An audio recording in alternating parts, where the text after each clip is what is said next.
Exploring the neuter, usage of neuter nouns and pronouns in English. Hello, language learners. Today, we're diving into an important yet often overlooked part of English grammar: neuter nouns and pronouns. Understanding the usage of these grammatical components will significantly improve your language skills, especially in writing and comprehension. Let's start our journey into the realm of the neuter.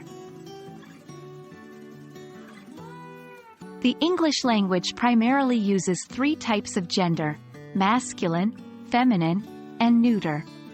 While masculine and feminine usually refer to living things like humans and animals, the neuter gender is used primarily for inanimate objects and ideas. Neuter nouns are words like book, chair, happiness, or knowledge. The neuter pronouns that relate to these nouns are it and its. For example, the book is interesting. It has many fascinating stories.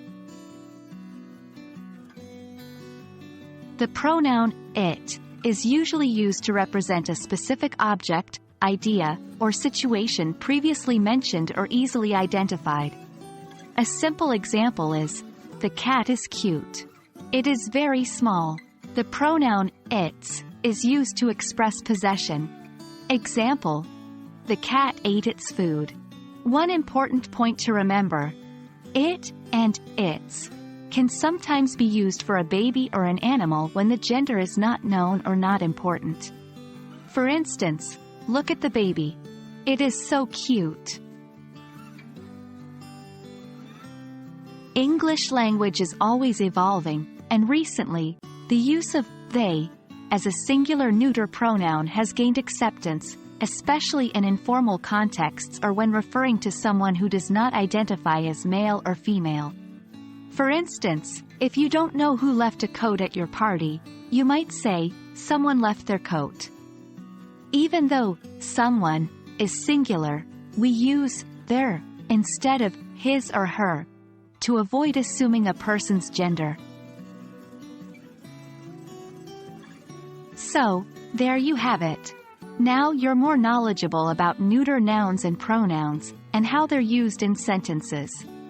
It might seem tricky at first, but with a bit of practice, you'll master these concepts. Don't forget to keep practicing, as it is key to mastering any language. Thanks for watching, and as always, keep exploring and enjoying the English language.